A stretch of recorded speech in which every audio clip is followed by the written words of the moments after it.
네, 오늘 우리가 방금 전에 읽었던 이 본문 말씀처럼 오늘은 우리가 너무나 잘 알고 있는 다윗과 골리앗의 이 결투 이야기를 여러분에게 이제 좀 나누고자 합니다. 우리가 이 다윗과 골리앗에 대한 이야기는 너무나 잘 알고 있는 이야기이기도 하지만 사실 이 두 사람 간에 있었던 전투라고 굉장히 피상적인 정도로만 알고 있을 때가 많이 있는데 여기에는 저와 여러분들이 살아가는 데 필요한 매우 중요한 영적 교훈이 많이 담겨 있다라고 저는 그렇게 믿고 있습니다. 이 결투가 있기까지 어떤 과정들이 있었고 하나님께서 어떻게 인도하셨고 어떻게 승리하게 하셨는지 아주 상세하게 하나님께서는 말씀을 통해서 우리에게 알려주고 계신데 우리가 그러한 점들을 살펴본다면 저와 여러분들에게 매우 큰 영적 유익이 있으리라 그렇게 저는 믿고 오늘 이 말씀을 준비하게 되었습니다. 그래서 오늘 설교 제목은 진정한 거인 다윗과 난장이 골리앗이라는 이런 제목으로 하나님의 말씀을 여러분에게 전하도록 하겠습니다. 우리 제목만 한번 같이 읽어보겠습니다. 진정한 거인 다윗과 난쟁이 골리앗. 여러분 다 진정한 거인 다윗과 같은 그런 믿음을 가지시기를 원하십니까? 아멘이시죠? 그래서 오늘 말씀을 우리가 들을 때 아멘으로 화답하면서 정말 믿음으로 이겨가는 그런 법을 오늘 이 시간 통해서 배우게 되기를 원합니다. 자, 여러분.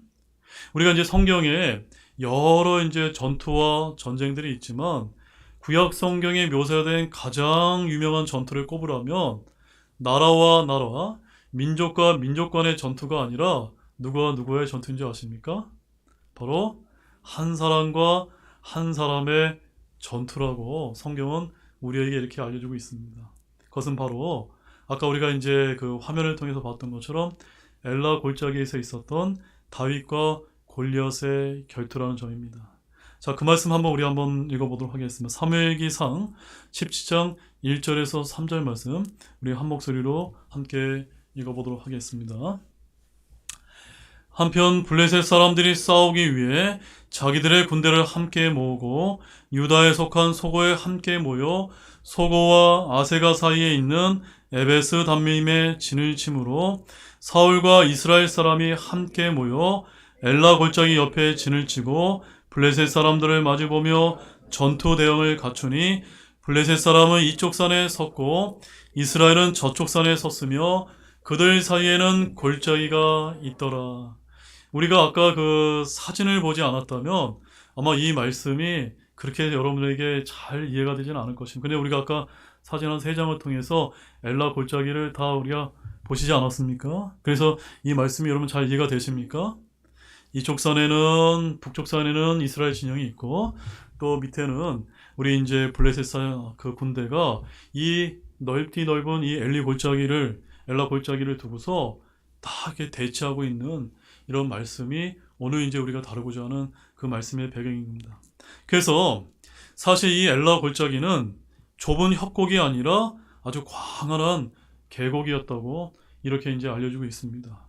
그래서 그 고대의 유적지를 이제 찾아봤더니 약 폭이 1600m 정도나 되었는데 계곡 입구 쪽으로 가게 되면 더더욱 넓어졌다라고 이렇게 이제 성경 학자들은 이야기하고 있습니다. 계곡 양편 경사지 사이의 밑바닥에는 시내가 흐르고 있었는데 거기에서 다윗은 그 골리앗을 이길 수 있었던 물맷돌을 채집할 수가 있었고 한쪽 편으로는 한 800m 이상 되는 거대한 경사지가 있었고 반대편에도 비슷하게 큰 경사지가 있어서 양편 사이에는 총 몇 미터 정도의 간격이 되는 겁니까? 1600m나 되는 간격이 이제 되었던 것입니다. 한쪽 경사지에는 이스라엘 군대가 진을 치고 있었고 다른 진영에는 블레셋 군대가 진을 치고 있는 장면을 여러분 한번 상상하면서 오늘 말씀 한번 들어보시기 바랍니다. 바로 이것이 엘라 골짜기에서 벌어졌던 무대였습니다.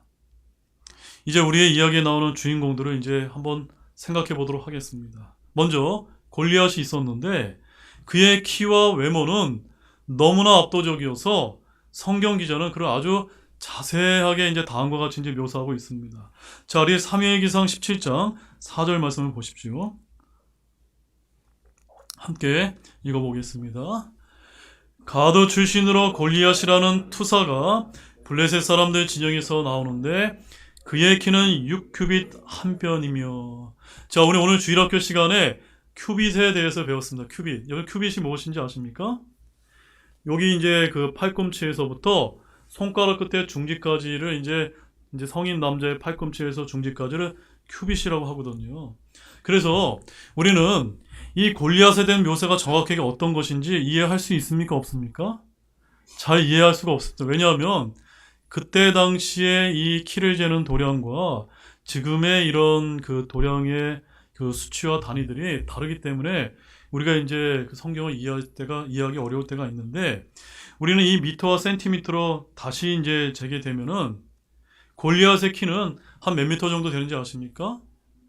약 한 3m 정도 되는 어마어마한 거인이었다라고 이렇게 이제 말하고 있습니다. 그러나 문제는 그의 키나 체격만이 아니었습니다. 자, 5절과 7절 말씀도 함께 또 보시겠습니다. 그는 머리에 노트구를 썼고 쇠 그물을 옷으로 무장하였는데 그 옷의 무게는 놋 5,000세겔이더라. 그가 다리에 놋으로 된 정강이 가리개를 찾고 자기 어깨 사이에는 놋 방패를 메었으며 그의 창자루는 배틀채 같았고 그의 창촉의 무게는 쇠 600세겔이며 방패를 든 자가 그의 앞에서 가더라. 여러분, 말씀만 읽어도 어떻습니까? 그 등치만 해도 어마어마했는데 그는 말하자면 갑옷으로 몸을 칭칭 둘러싸고 있었던 것입니다.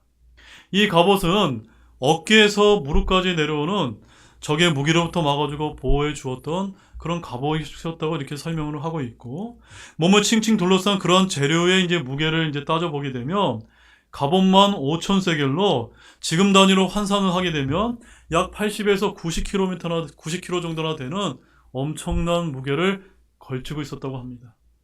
그러나 골리앗은 노트구를 쓰고 있었고 놋으로 된 정강이 가리개를 찼으며 어깨에도 놋 방패가 있었습니다. 또한 그의 창촉의 무게만 해도 쇠 600세겔, 즉 오늘날로 환산하면 9에서 11kg 정도나 그 무게가 나갔다라고 이렇게 이제 성경은 기록해서 우리에게 알려주고 있습니다. 또한 그는 그의 앞에 이제 누구까지 있었습니까? 방패를 든 자까지 대동을 하고 이제 다녔다고 합니다. 이 사람은 누굴까요, 여러분? 바로 여기서 사용된 방패는 사람 크기만한 엄청난 크기의 방패로서 전쟁 시에 사용하는 가장 큰 방패를 말했다고 이렇게 알려주고 있습니다. 바로 이 방패는 분명 적의 화살 공격에서 거인인 골리앗의 몸을 보호하기 위한 것이었습니다. 그래서 몸에 두른 갑옷만 해도 엄청난 것이었는데 골리앗은 이중 보호를 위해서 자기보다 앞서 사람 크기만한 한 방패를 든 자를 데리고 있었다라고 성경은 이렇게 자세하게 우리에게 이제 묘사해서 알려주고 있는 것입니다. 자, 잠깐 멈추어서 이 위압적인 장면을 한번 상상해 한번 보시기 바랍니다. 이 정도 되는 무장을 하고 이 정도 갑옷을 갖춘 이 정도로 큰 거인과 상대하는 것이 얼마나 무시무시한 일인지 한번 상상해 보십시오. 여러분, 상상이 되십니까? 분명 그를 상대해 싸울 정도로 어리석은 사람이 있었다면 그가 누구든지 질 것이 뻔하지 않았겠습니까? 이 거인 용사가 어떻게 했는지 이제 우리가 이제 주목할 필요가 있습니다. 자, 사무엘기상 17장 8절에서 9절 말씀을 함께 또 한번 읽어보도록 하겠습니다. 그가 서서 이스라엘 군대를 향해 외치며 그들에게 이르되 어찌하여 너희가 나와서 전투 대응을 갖추었느냐? 나는 블레셋 사람이 아니며 너희는 사울의 종들이 아니냐? 너희는 너희를 위해 한 사람을 택하고 그를 내게로 내려오게 하라. 그가 나와 싸워 나를 죽일 수 있으면 우리가 너희 종이 될 것이나 만일 내가 그를 이겨 그를 죽이면 너희가 우리 종이 되어 우리를 섬길 것이니라 하고. 자, 우리 옛날 고대에 이런 그 전투를 하는 그런 영화 같은 거 이렇게 보게 되면은 그냥 이제 전면전을 펼치기 전에 그 군대를 대표하는 용사들이 한 명씩 나와서 대표로 싸우는 이런 내용들을 우리가 여러분들이 잘 아실 것입니다. 지금 골리앗이 제안한 것은 대표를 뽑아서 1대1로 결투를 이제 벌이자고 제안을 했던 것입니다. 그래서 골리앗은 블레셋 군대를 대표할 것이고 이스라엘이 뽑은 누군가가 이스라엘 군대를 대표할 것이었습니다. 누가 이기든 그가 속한 군대가 이기는 것이었습니다. 그러니까 누가 지든 그가 속한 군대가 지는 것으로 이렇게 이야기를 했던 것입니다. 그래서 아마 골리앗은 이렇게 이제 이야기를 했을지 모릅니다. 모든 군대가 다 싸울 필요가 없다. 단지 용사 하나를 보내면 내가 그를 상대하겠다. 나는 가장 훌륭한 투사인데, 나는 가장 위대한 용사인데 누가 나와 함께 결투를 벌이겠냐라고 이렇게 당당하게 이렇게 서서 외쳤던 것입니다. 그런데 성경이 너무나 재미난 것은요, 골리앗의 이런 대담한 도전은 한 번만 던지고 물러간 것이 아니라 그의 도전이 무려 며칠 동안 지속되었는지 아십니까? 여러분 16절 말씀 한번 보십시오. 함께 한번 또 읽어보겠습니다.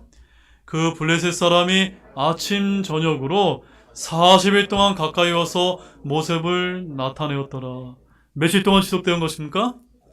네, 40일 동안, 그것도 한 번도 아니고 아침 저녁으로 40일 동안이니까 총 80번 동안 이렇게 조롱을 하면서 이스라엘 군대를 놀리면서 이렇게 이제 다가왔는데, 참 놀라운 사실은 단 한 명도 이스라엘 군대 진영에서 한 명도 골리앗을 상대했다고 나타난 사람이 없었다는 점입니다. 40일이나 매일 아침 저녁으로 그곳으로 당당하게 걸어 나와서 그의 체격과 힘을 뽐내며 그를 상대하게 된 누군가에게 겁을 주면서 하나님을 조롱하면서 도전을 하고 있었던 것입니다. 사랑하는 여러분, 이런 말씀은 우리가 영적으로 어떻게 이해를 해야 될까요? 바로 이 말씀은 바로 이와 같습니다. 우리가 삶 속에서 마주치는 그 어떠한 거인도 이와 얼마나 비슷한지 우리는 한번 생각해 볼 필요가 있다는 점입니다. 예를 들어서 두려움이나 염려하는 거인들도 똑같다는 말씀입니다. 그것들은 단 한 번만 오지 않습니다. 아침 저녁 매일매일 와서 끊임없이 우리를 주눅들게 합니다. 그 어떤 사람이나 압력이나 혹은 걱정의 모습으로 찾아오기도 합니다. 어떤 두려움은 매일 주야로 우리의 마음을 찾아와 두드리며 우리의 삶의 골짜기에 있는 계곡을 가로질러 쩌렁쩌렁 소리 지르며 겁을 준다는 사실입니다. 우리의 두려움과 우리의 염려들보다 더 끈질기고 더 겁을 주는 것도 아마도 없을 것입니다.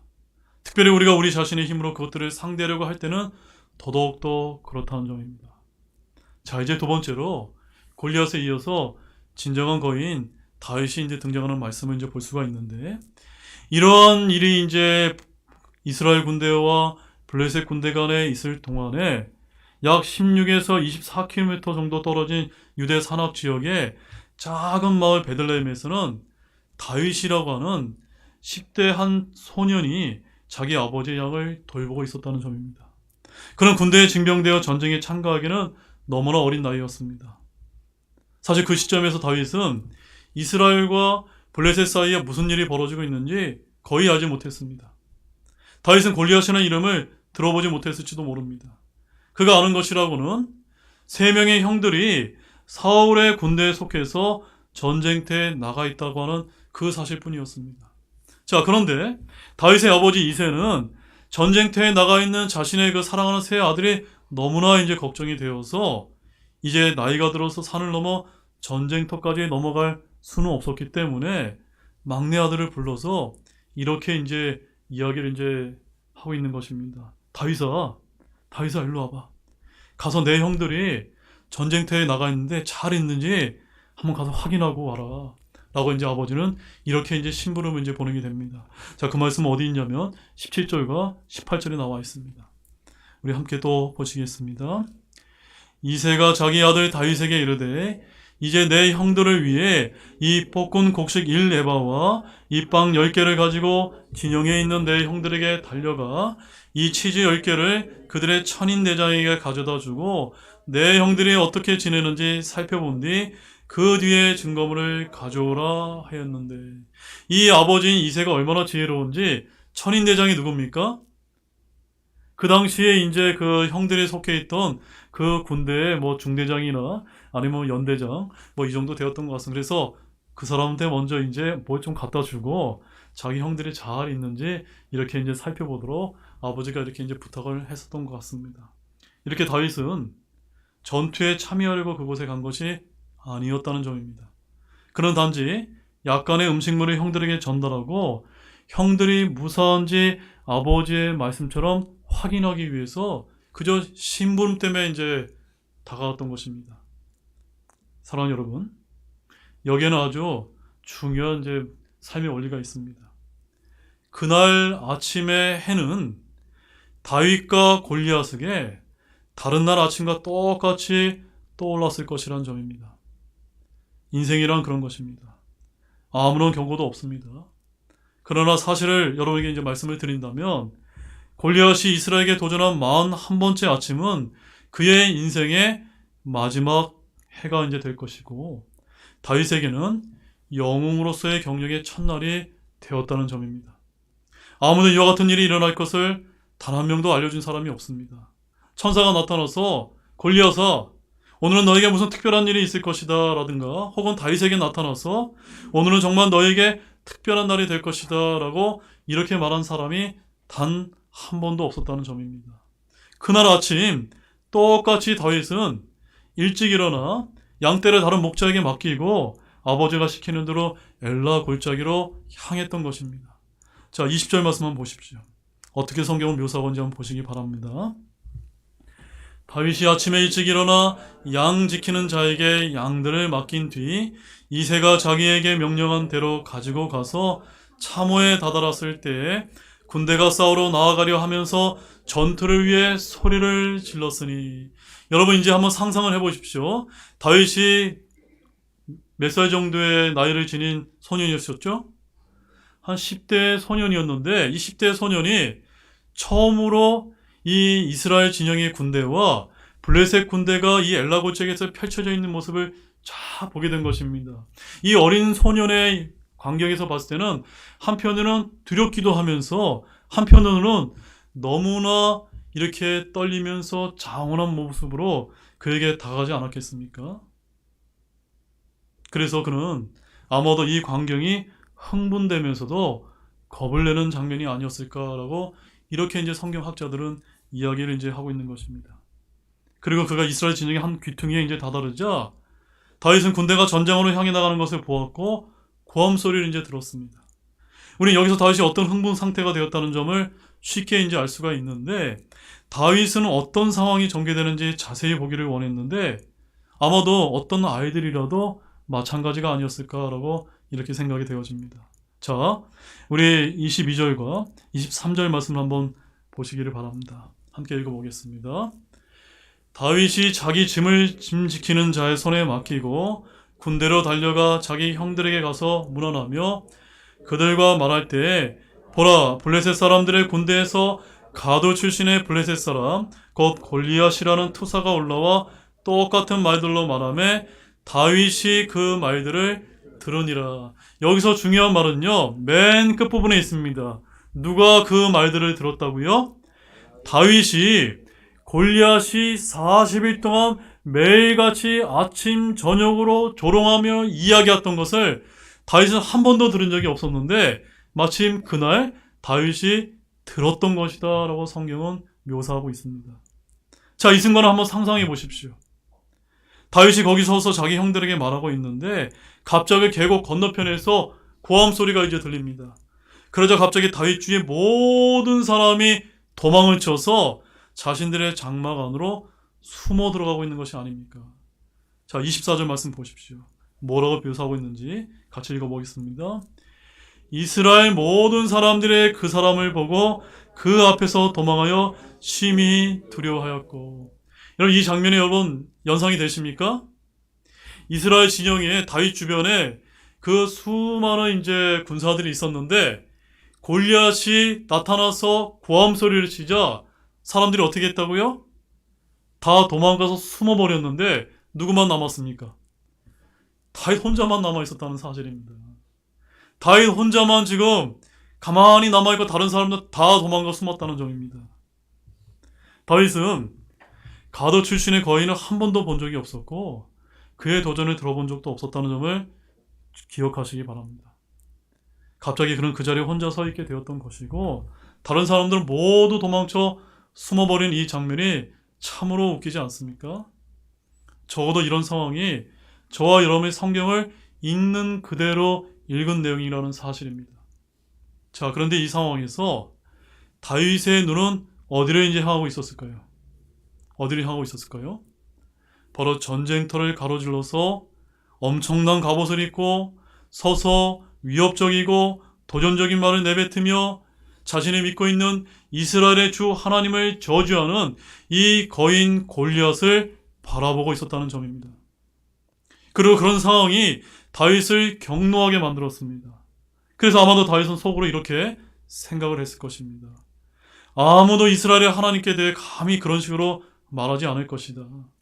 그런데 왜 이스라엘의 모든 용사들과 사람들은 다 도망가는 것일까? 이런 생각을 하지 않았겠습니까? 이스라엘의 골리앗을 마주 대한 지 41일째 되었지만 다윗에게는 처음 있는 일이었다는 사실입니다.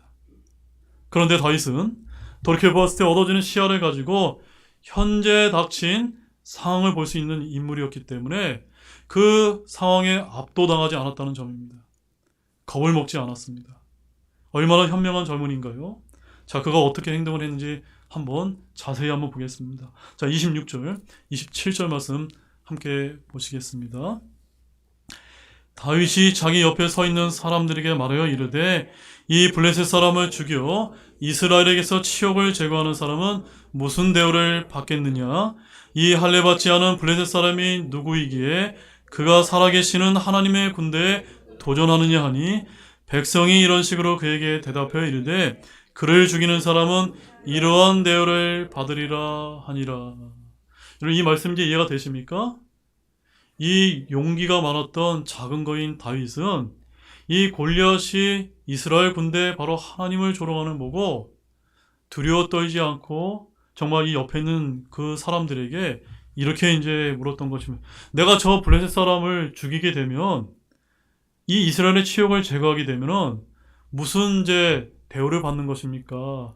라고 이렇게 물었는데 이 당시 이제 사울왕이 그 거인을 죽이는 사람에게 큰 포상을 내리겠다는 그런 이제 묘책을 짜내었다는 사실을 여러분 아실 필요가 있습니다. 문제는 바로 그 자신이야말로 이스라엘 온 진영에서 골리앗과 싸울 수 있는 유일한 인물이었다는 점입니다. 우리가 앞서 이제 살펴봤던 사울왕에 대한 이야기를 기억한다면 사울왕은 키가 다른 모든 사람보다 어깨에는 더 컸고 백성의 지도자가 아니었습니까? 그런데 사울은 비겁자였습니다. 왜냐하면 그는 하나님과 동행하는 삶을 살고 있지 않았기 때문이었습니다. 그래서 그는 누군가가 그 거인을 상대하도록 전쟁터에 나오게 할 수 있는 한 묘책을 이제 권해냈습니다. 사울은 골리앗을 죽이는 사람에게 풍성한 포상을 주겠다고 약속을 했고 더 나아가서 자신의 딸과 결혼시켜주며 그 부친의 집은 세금을 면제시켜주겠다고 약속을 했는데 그 말씀은 사무엘기상 17장 25절 말씀에 자세하게 나와 있습니다. 근데 한 가지 재미있는 사실은 그 사울왕의 딸이 과연 그 상에 해당되는 훌륭한 딸인지 저와 여러분은 자신할 수가 없을 것입니다. 그러나 이 신부와 많은 재물과 영구적인 세금 감면이 꽤 괜찮은 포상을 제시했던 것입니다.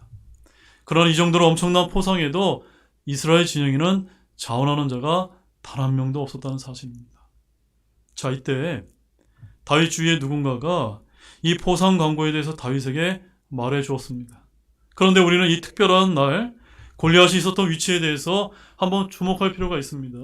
자, 골리앗이 처음 도전하기 시작했을 때 사무엘기상 17장 8절 말씀 한번 다시 자세히 한번 보시게 되면은 거기에 이제 뭐라고 기록되어 있는지 제가 한번 읽어드리겠습니다.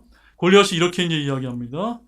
그가 서서 이스라엘 군대를 향해 외침에 그다음 뒷부분에 가서 너희는 너희를 위해 한 사람을 택하고 그를 내게로 내려오게 하라. 지금 골리앗이 어떻게 이야기하고 있습니까? 자기가 있는 쪽으로 너희 이스라엘 군대에서 한 명이 내려와 봐라 라고 이렇게 이제 이야기를 하고 있는데 이렇게 조롱하며 외쳤는데 자, 이제 다윗이 도착한 날에는 어떻게 이제 묘사가 되는지 사무엘기상 17장 25절 말씀 이제 보게 되면 거기 이런 말씀이 이제 기록되어 있습니다. 또 이스라엘 사람들이 이르되 올라온 이 사람을 너희가 보았느냐. 여러분 차이점 비교하셨습니까? 아까는 어떻게 했다고요? 내려와 봐라. 내가 있는 쪽으로 내려와 봐라고 하는데 지금 어디 있습니까? 골리앗이 내려와가 아니라 자기가 이스라엘 진영 가까운 데까지 올라와 있었던 것입니다. 골리앗은 이제 계곡 골짜기를 가로질러서 41일째가 되는 그날에 이스라엘 쪽으로 가깝게 한 발짝 한 발짝 건너오면서 도전을 하고 있었던 것입니다. 만약 골리앗을 그냥 놔두면 그는 이스라엘 영토로 쳐들어와서 차지할 셈이었던 것입니다. 그런 진영으로 움직여 올 것입니다. 그는 하나님께 향해 있는 저와 여러분의 생각 역시도 어쩌면 정복하고 말지도 모른다는 사실을 우리는 알 필요가 있습니다. 그것이 우리가 영적인 거인들을 그냥 방치해둘 수 없는 중요한 이유인 것입니다. 우리는 거인을 죽여 없애야만 합니다. 따라서 다윗은 누구와 싸워야 하며 누구를 그냥 내버려 두어야 할지를 너무나 잘 알았습니다. 우리는 현명하게 우리가 누구와 혹은 무언가 싸워야 할 것을 선택할 경우가 많이 있지 않습니까?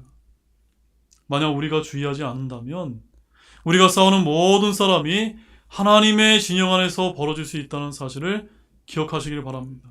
그러는 동안 저와 여러분의 혼의 진짜 적은 우리 안의 영토를 멋대로 활보하고 승리를 거듭할지 모른다는 사실입니다. 자, 이제 장면은 엘리압과 다윗의 대화로부터 이제 사울과 다윗으로 이제 급작스럽게 이제 바뀌는 것을 볼 수가 있는데, 자, 이제 다윗이 물어본 질문들과 그가 한 몇 마디의 말들에 대해 사울이 들었을 때 그런 사람을 보내서 다윗을 자신에게 이제 부르게 되었습니다. 자, 이 시점에서 사울 왕은 나가서 싸우기를 원치 않는 사람이었으면서도 그 사실을 인정하지 않는 사람이었다는 사실을 잊지 마시기를 바랍니다. 자, 우리 사무엘기상 17장 31절과 33절을 통해서 이제 다윗과 사울이 어떤 대화를 나누고 있는지 우리 자세히 한번 함께 보시도록 하겠습니다. 함께 읽겠습니다. 다윗이 한 말들을 사람들이 듣고 그것들을 사울 앞에 다시 말하였으므로 사울이 그를 부르니 다윗이 사울에게 이르되 그로 인해 아무도 낙담하지 말게 하소서. 당신의 종이 가서 이 블레셋 사람과 싸우리이다 하매 사울이 다윗에게 이르되 내가 이 블레셋 사람을 대적하여 그와 싸우려고 갈 수 없나니 너는 단지 소년이나 그는 어려서부터 전사이니라 하므로. 자, 사람은 여전히 겉모습과 외모를 보고 깊은 인상을 받지만 마음속으로 보지 못합니다. 하지만 하나님께서는 다르시다는 것을 저 여러분들이 잘 알고 계실 것입니다. 하나님은 외모나 똑똑함을 보지 않고 판단하지 않으십니다. 그러나 사울왕은 그 원리를 배우지 못했기 때문에 다윗에게 이렇게 말했던 것과 같습니다. 내가 널 보니 아무래도 안 되겠다. 너는 아직 소년이니? 저기 저 거인을 한번 쳐다봐라. 아마 이렇게 말하지 않았겠습니까? 그러나 아마도 다윗은 눈을 껌뻑이면서 다음과 같이 이제 생각을 했을지 모릅니다. 무슨 거인 말입니까? 내 삶에서 유일한 거인은 내가 믿고 있는 주 하나님이십니다. 사울왕이요, 저기 서 있는 것은 난쟁이에 불과합니다. 하나님은 외모를 보지 않으시고 마음을 보는 분이시지 않습니까? 하나님은 전능하시죠. 그리고 그분이 제 편에 계시면 그 전능하신 분이 지실 리가 없다라고 저는 그렇게 믿습니다라고 이렇게 생각하지 않았겠습니까? 그러고는 다윗은 과거에 자기가 공과 사자를 때려잡았을 때 어떻게 하나님께서 자신을 도와주었는지를 설명을 하고 있는데, 자, 사무엘기상 17장 37절 앞부분을 보면 거기에 이제 이렇게 기록을 하고 있습니다. 다윗이 또 이르되 나를 사자의 발톱과 곰의 발톱에서 구출하신 주 그분께서 나를 이 블레셋 사람의 손에서 구출하시리이다. 여러분 아시겠습니까? 골리앗과 싸우러 나가기도 전부터 다윗의 마음은 어떠한 믿음으로 가득 차 있었습니까? 하나님께서 승리를 주실 것이라고 하는 강한 믿음의 확신을 가지고 있었다는 사실입니다. 사랑하는 여러분, 삶 속에서 우리를 압박해오는 영적 장애물과 같은 어떤 거인들을 우리가 마주칠 때가 많이 있습니다. 너무나 자주 우리는 무엇을 기억해야 할지 잊어버린 채 오히려 잊어야 할 것을 기억합니다. 우리는 패배한 것들을 기억하고 승리한 것들을 잊어버립니다.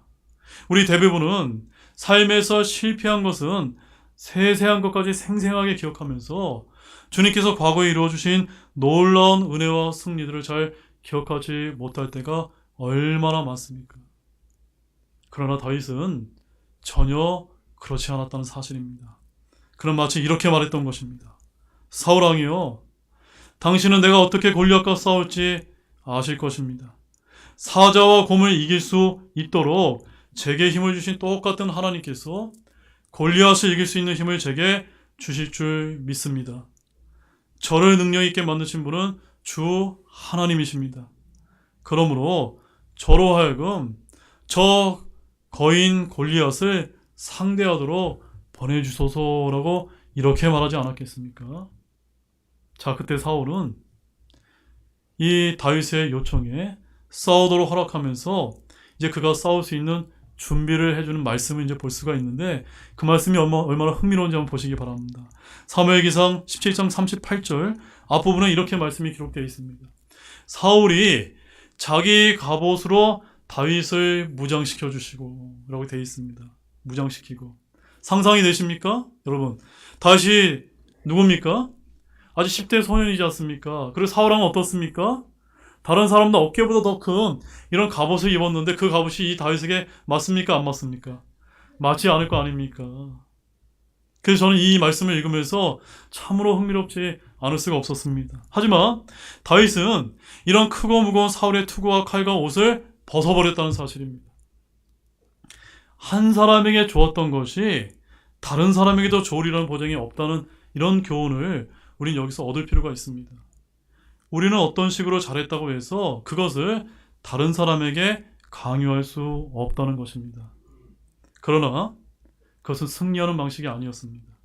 그래서 다윗은 모든 것을 벗어버리고 원래 입던 그 목동으로서의 원래 입던 그런 옷차림으로 단순히 목동이 지닌 무기인 지팡이와 무림매와 돌 5개만을 갖고 이제 그 거인 골리앗을 결투하러 나아갔다라고 성경은 말하고 있습니다. 자, 이제 숨막히는 중요한 순간이 다가오는 장면을 함께 보시겠습니다. 자, 40절 말씀 보십시오. 40절 말씀 함께 큰 목소리로 한번 읽어보겠습니다. 손에 자기 지팡이를 들고 신에서 매끄러운 돌 5개를 골라 자기가 지닌 목자의 자루 그 짐 보따리에 그것들을 넣은 뒤 손에 자기 무림매를 가지고 그 블레셋 사람에게로 가까이 가니라. 자, 이 장면을 한번 상상해 보면서 얼마나 이 소년 다윗이 멋진 그런 사람이지 않습니까? 이 결투 이야기에서 참으로 멋지고 아름다운 점은 바로 이 이야기가 바로 우리 하나님께서 일하시는 방식의 완벽한 예라는 사실입니다. 하나님께서는 우리가 연약할 때 자신의 이름을 높이시는 분이십니다. 이것을 믿으십니까? 우리가 말을 유창하게 잘할 필요도 없고 세거나 잘생길 필요도 없습니다. 하나님께서는 우리의 믿음만을 보시고 우리를 쓰시며 우리를 높이시는 분이십니다. 하나님께서 우리에게 요구하시는 모든 것은 그저 우리가 그분을 신뢰하고 진실함과 믿음으로 그름 앞에 서라는 것입니다. 그러면 우리 주님께서 친히 전쟁을 승리로 이끄실 줄로 믿으시기 바랍니다. 우리 하나님께서는 단지 우리가 주님을 신뢰할 때 그분께서 우리로 거인들과 싸울 수 있는 힘을 주시도록 자신의 때를 기다리실 분이라는 점입니다. 자, 이제 중요한 말씀을 보겠습니다. 사무엘기상 17장 41절에서 46절에 이제 기록된 말씀을 찬찬히 읽어보면서 어떻게 이제 이 진정한 거인 다윗이 골리앗과 결투를 벌였는지 한 말씀을 보겠습니다. 그 블레셋 사람이 나와서 다윗에게 가까이 오는데 방패를 든 사람이 그 사람 앞에서 가더라. 그 블레셋 사람이 둘러보다가 다윗을 보고 그를 업신여겼으니 이는 그가 단지 소년이며 혈색이 좋고 용모가 아름다웠기 때문이더라. 그 블레셋 사람이 다윗에게 이르되 내가 개냐? 그래서 내가 막대기들을 가지고 내게 오느냐 하고는 자기 신들을 두고 다윗을 저주한뒤 그 블레셋 사람이 다윗에게 이르되 내게 오라. 내가 내 살을 공중에 날 짐승들과 들의 짐승들에게 주리라 하므로 이에 다윗이 그 블레셋 사람들에게 이르되 너는 칼과 창과 방패를 가지고 내게 오지만 나는 내가 도전한 이스라엘 군대의 하나님 곧 군대들의 주의 이름으로 내게 가노라. 이날 주께서 너를 내 손에 넘겨주시리니 내가 너를 쳐서 내게서 내 머리를 취하고 또 이날 블레셋 사람들 군대의 사체를 공중의 날 짐승들과 땅의 들 짐승들에게 주어 이스라엘의 하나님이 계신 줄 온 땅이 알게 할 것이며. 한번 생각해 보시기 바랍니다. 다윗은 이 거대한 존재 앞에 전혀 주눅들지 않고 당당히 서 있었다는 점입니다. 다윗의 눈은 골리앗을 쳐다본 것이 아니라 누구를 이제 응시하고 있었던 것입니까? 바로 주 하나님을 응시하고 그의 시선을 고정했던 것입니다. 그래서 47절 말씀 보십시오. 뭐라고 기록하고 있습니까? 또 주께서 칼이나 창으로 구원하지 아니하심을 여기 모인 이 모든 자들이 알게 하리라. 전쟁은 주께 속한 것이므로 그분께서 너희를 우리 손에 넘겨주시리라 하니라. 사랑하는 여러분, 저와 여러분은 우리 방식으로 싸우려 하는데 그렇게 하면은 승리하는 것이 아니라 패배한다는 것을 아시기를 바랍니다. 그러나 우리 하나님께서는 이기시는 분이십니다. 그리고 하나님께서는 우리에게 이렇게 이제 말씀하실 것입니다. 내가 그것을 내가 원하는 방식대로 하면 내가 너를 높이겠다. 그러나 너의 방식대로 하면 실패할 것입니다. 왜냐하면 전쟁은 내게 속한 것이기 때문이다. 아시겠습니까? 전쟁은 누구에게 속해 있습니까? 하나님에 속해 있는 것입니다. 그러면 이 세상에서 벌어지는 수많은 영적 전쟁 가운데 두려움을 갖지 마시기 바랍니다. 그 전쟁은 하나님께만 속해 있는 것이기 때문입니다. 따라서 다윗은 이스라엘 군대 중 어느 사람에게도 자신을 멋지게 보이려고 자신을 포장하거나 애쓰려 하지 않았다는 점을 기억할 필요가 있습니다. 그는 형들에게도 그랬고 하나님께도 그랬습니다. 그는 단지 달려가 골리앗을 마주했을 뿐입니다. 자, 이제 마지막으로 사무엘기상 17장 49절 50절 말씀을 읽어보도록 하겠습니다. 손을 자루에 넣어 거기서 돌을 꺼낸 뒤 무림매로 그것을 던져 그 블레셋 사람의 이마를 치매 그 돌이 그의 이마에 박혀 그가 얼굴을 땅에 대고 쓰러지니라. 이렇게 다윗이 무림매와 돌로 그 블레셋 사람을 이기고 그 블레셋 사람을 쳐서 죽였으나 다윗의 손에는 칼이 없었으므로. 자, 이렇게 말씀을 맺고 있는데 90kg 이상이나 되는 갑옷과 무기로 무장한 이 거의 골리앗을 상대하러 나가면서 다윗이 가지고 있었던 무기는 무엇뿐이었습니까? 무림매와 매끄러운 돌 하나뿐이 아니었습니까? 어리석어 보일지는 모르지만 그것이 하나님께서 우리를 승리하게 하시고 역사하는 방법이라는 사실을 믿으시기 바랍니다. 요컨대 돌멩이 하나가 허공을 가르며 날아갔고 골리앗은 쿵 하고 쓰러져 버렸던 것입니다. 이제 결론을 맺겠습니다. 사랑하는 여러분, 오늘 말씀을 통해서 성령님께서 어떤 메시지를 여러분의 심령 가운데 주고 계십니까? 저와 여러분의 삶 속에서도 골리앗과 같은 영적인 거인과 같은 장애물을 만날 때가 얼마나 많습니까? 그때마다 싸워보지도 않고 패배할 때가 얼마나 많습니까? 그러나 작은 거인 다윗의 믿음처럼 저와 여러분도 오직 주님만을 신뢰하는 믿음의 눈으로 여러분 안에 침투해 있는 영적 거인들을 쓰러뜨기를 원합니다. 믿음의 눈을 여러분들이 가지신다면 골리앗은 거인이 아니라 무엇에 불과합니까? 난쟁이에 불과하다는 사실입니다. 이러한 영적인 시야와 믿음을 갖는 모든 우리 사랑하는 성도님 여러분이 되시기를 우리 주 예수 그리스도의 이름으로 간절히 축원합니다. 우리 다 같이 일어나시겠습니다.